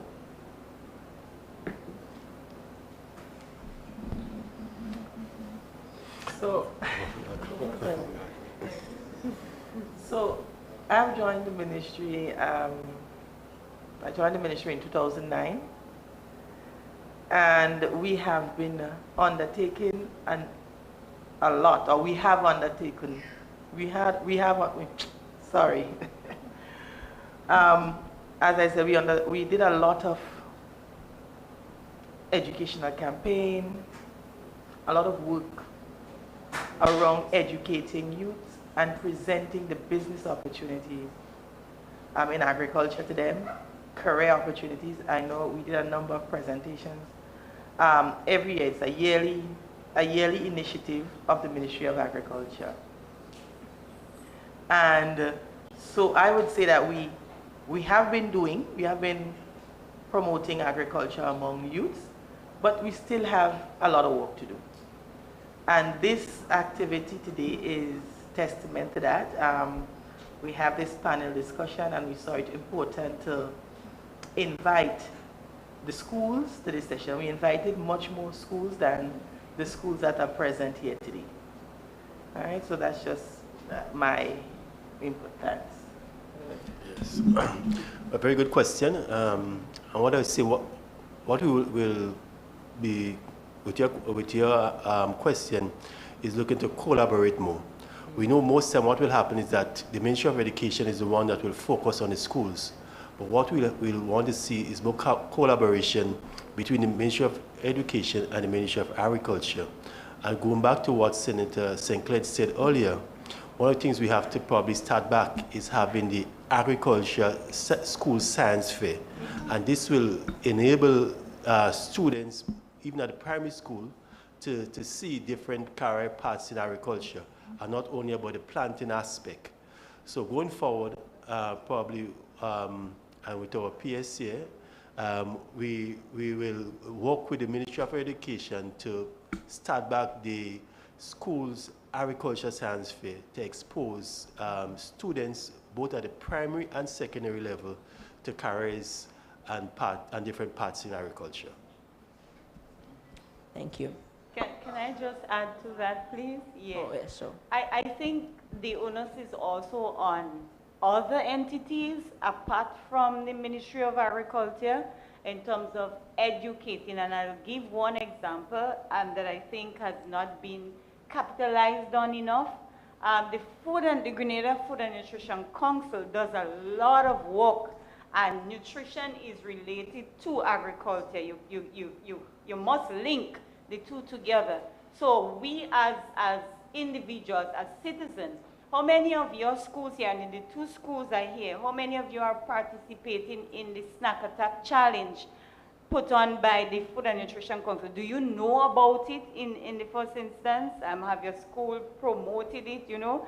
So I say this to say that there are a number of other entities, and it is sometimes out there, but it's how we make the connection to know that, yes, this is also agriculture.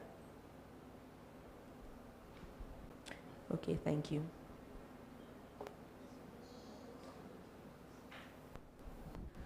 We actually should be going back to the chairperson of the ceremony, but we have another student with a question and one to my right as well, so I think it's only fair that we facilitate them. Thank you. Good afternoon. My name is Alicia Chitaman from the Anglican High School, and my question is, to what extent can modern technology such as precision farming and GMOs be considered sustainable in developing countries?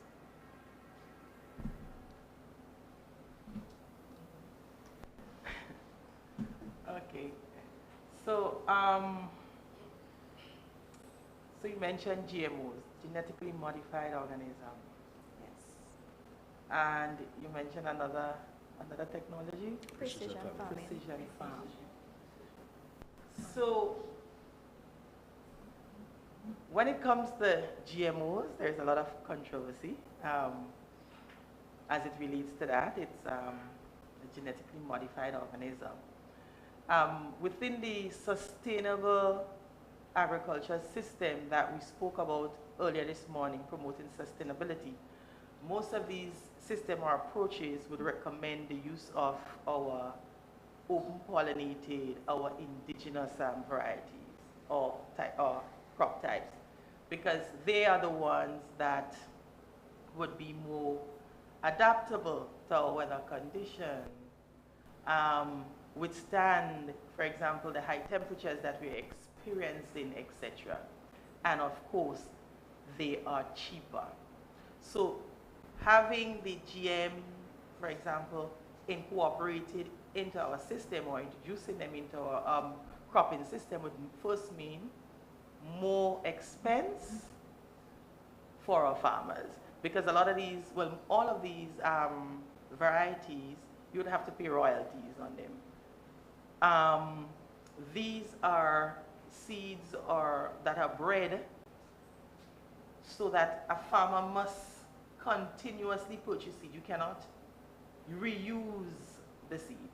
So all that takes away from the sustainability of your production system.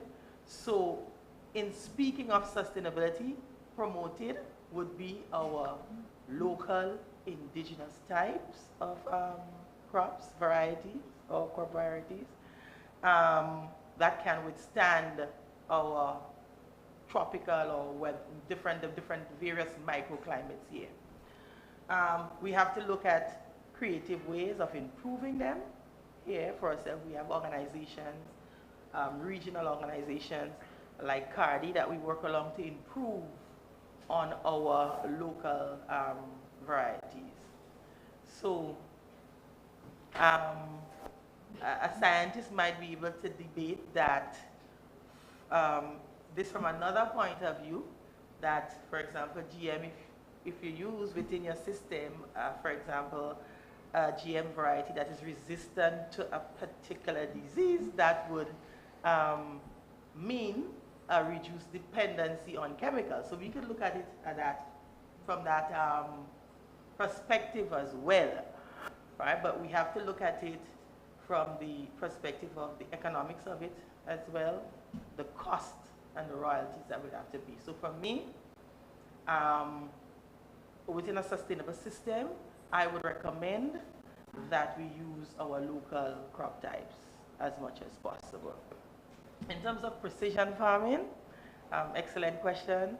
As Mr. Henry mentioned this morning, the use of technology, you mentioned the AI, that would help us to be more efficient in terms of the agro-processing, more into the quality standards and so forth will be maintained. Within agriculture, would help us to better monitor our crops in the field, be precise as to the application of the agrochemicals if need be, be precise in terms of monitoring the weather, etc., so that we can take early actions, etc. So it's technology that is welcome, that we're working towards introducing more and more within our agriculture system here in Grenada, especially as it relates to monitoring pests and diseases. So we recommend the use of it. Thank you very much.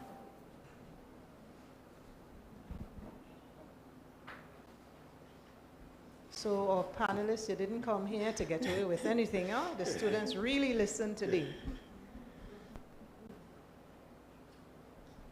Good afternoon. I am Victoria Thomas from the St. Joseph Convent Grenville 4-H Club. My question to you on the topic, on the economical aspect of the topic, what would be your intake on telling the newer generation of Grenada on labor practices, considering AI technology is taking over and our farmers being in the older generation are losing our cultural aspects? How can we help the younger generation to keep our cultural practices while using technology to help?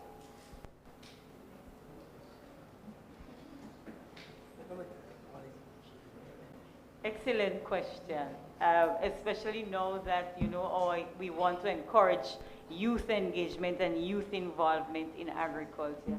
You know, one of the things that I learned is that we can build from our tradition and improve technology from the things we know.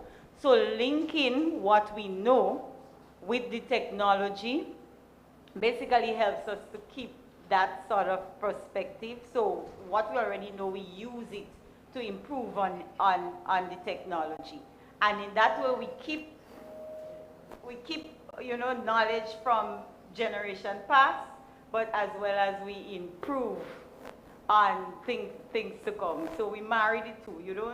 One helps the other, if I may put it like that. Okay, thank you.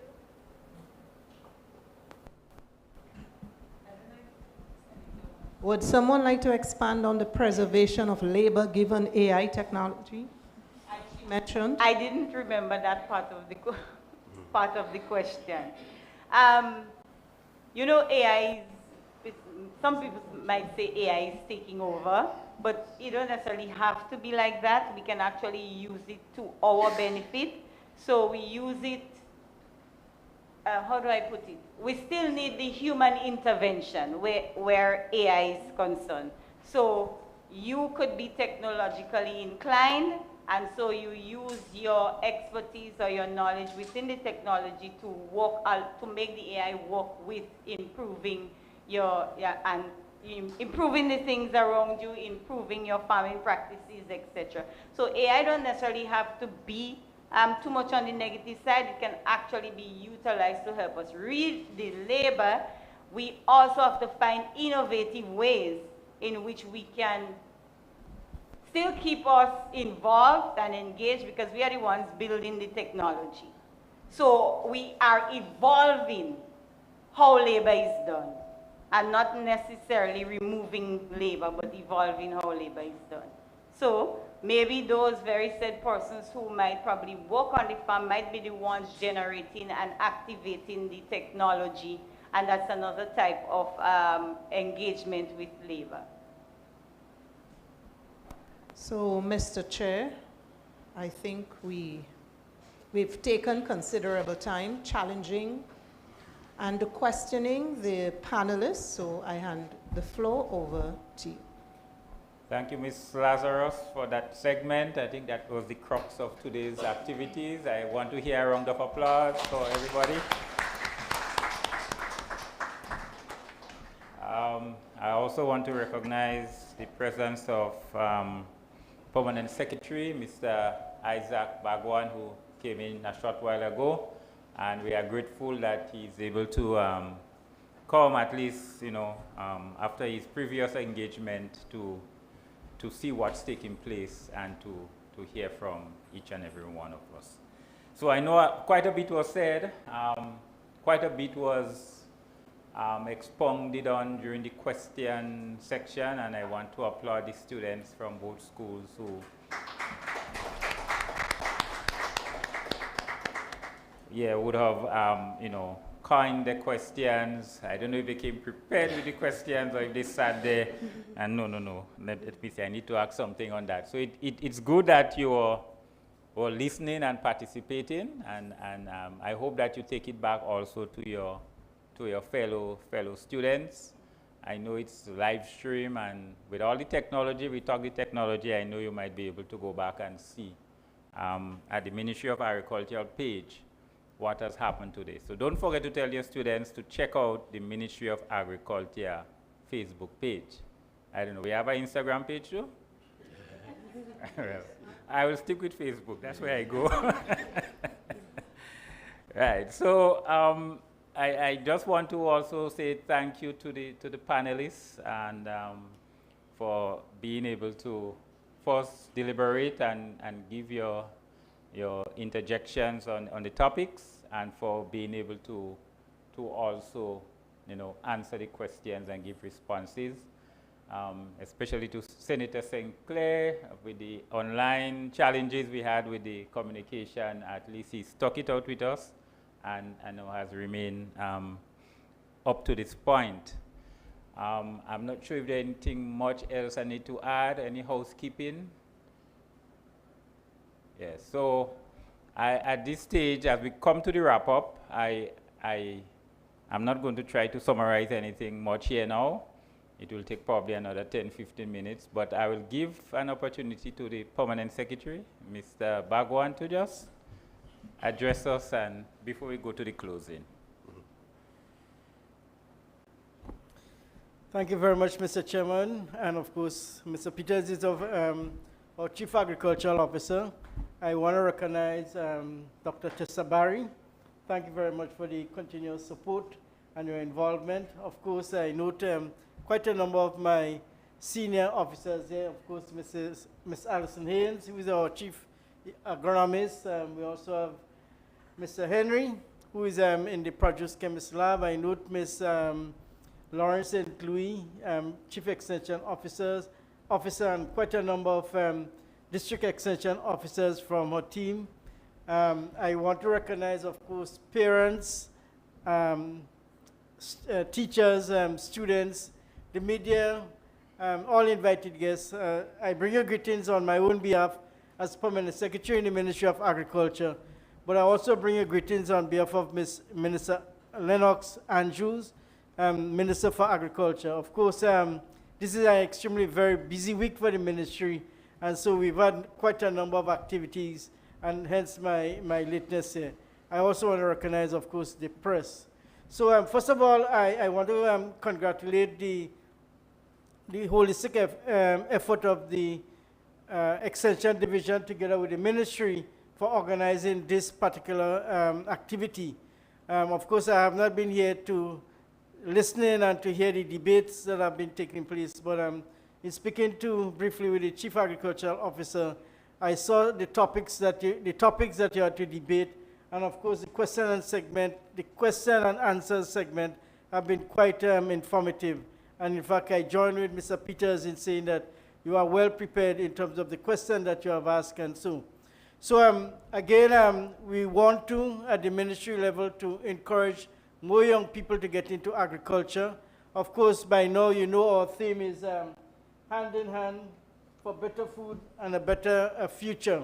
Yeah?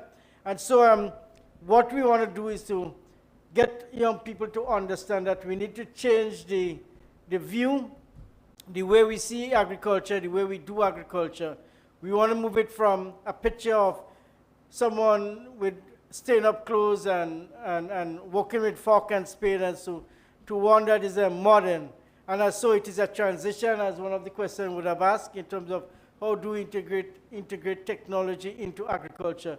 It is moving from that direction. So we need to embrace AI, we need to embrace the technology. In fact, the way that we do agriculture need to change. Yeah? So we need to be able to get our extension division to work with the farmers so that the manner in which they do things, the method in which they do things should improve. So gone are the days when farmers get fertilizer and they just take a handful and just scatter all over the field. We need to know what is the soil type. We need to know what is the content. We need to know how much fertilizer we need to apply to a particular plant. Because if you give too much, then it will go wasted. And so these are the things that we need to be able to get our farmers to adapt so that they could have better production, better values, better crops at the end of the day. So the ministry is charged with the responsibility of food production. We're charged with the responsibility of bringing healthy, nutritious food to our local consumers. And of course, we are also exporting, so we need to make sure that we have quality foods that are being exported. So again, I want to congratulate all those who have participated in the forum this morning. I want to again say congratulations to the team. Please, as Mr. Peters would have indicated, join into the Facebook. I know that the Ministry of Education, we would have sent to the Ministry of Education invites, especially for the schools in St. George's area. As you know by now, tomorrow, Friday, yes. So tomorrow, Friday. Today is actually World Food Day, but we are marking the celebration tomorrow at the Old Trafford playing field in Tantine. So I do expect to see you and your friends coming out there to participate. to see all the wonderful things that will be on display, or agricultural products or value-added products like the jams and jellies, etc., or craft that we manufacture from our agricultural produce. We also would have some other stakeholders there, including, of course, the hybrid animals, some of the hybrid animals that the ministry would have imported earlier this year for distribution and for multiplication. So it would be a wonderful experience, and in fact, it would be an opportunity for students to see agriculture in a different light. There will be an opportunity, of course, to visit the various booths, an opportunity to sample some of the products, and an opportunity, of course, to ask questions. For those of you who are preparing your SBAs and those who are involved in the agricultural science, that would be a new opportunity again for you to see and to feel and to understand what is happening. So again, I want to congratulate the team for the effort that is being made. And of course, I do expect to see you tomorrow. Thank you very much.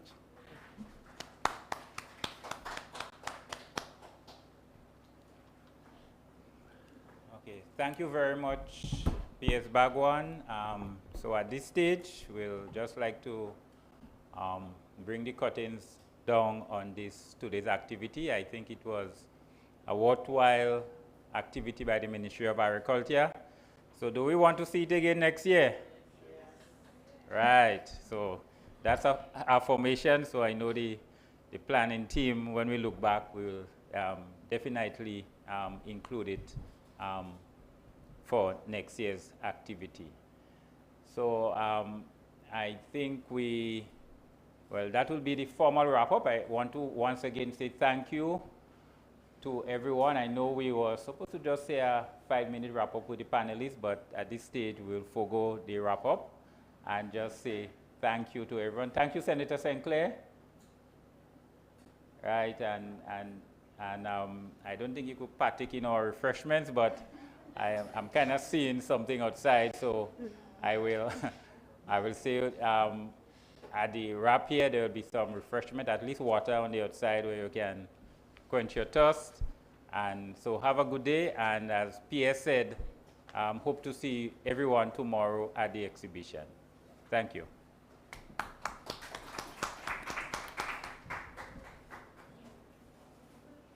Yeah, guys.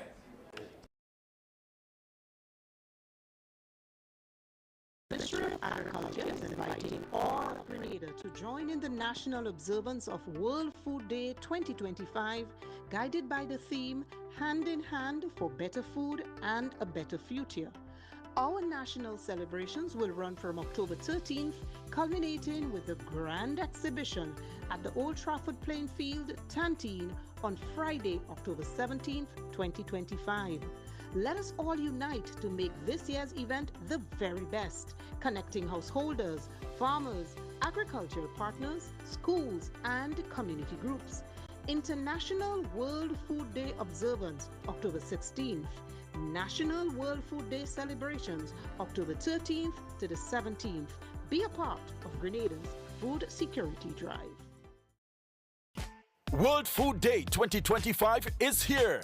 October 13th to the 17th, under the theme Hand in Hand for Better Food and a Better Future. Monday, October 13th, 4-H School Competition. Tuesday, October 14th, Friendly Chef Contest in collaboration with the Grenada Food and Nutrition Council. Wednesday, October 15th, Eat Your Fruits and Veggie Day among schools, the private and public sector, including public engagements via social media platforms. International World Food Day celebrations, Thursday, October 16th, Minister's Address and panel discussion. And the curtains will come down with the grand exhibition on Friday, October 17th at the Old Trafford Playing Field, Tantine. Make your plans and get on board.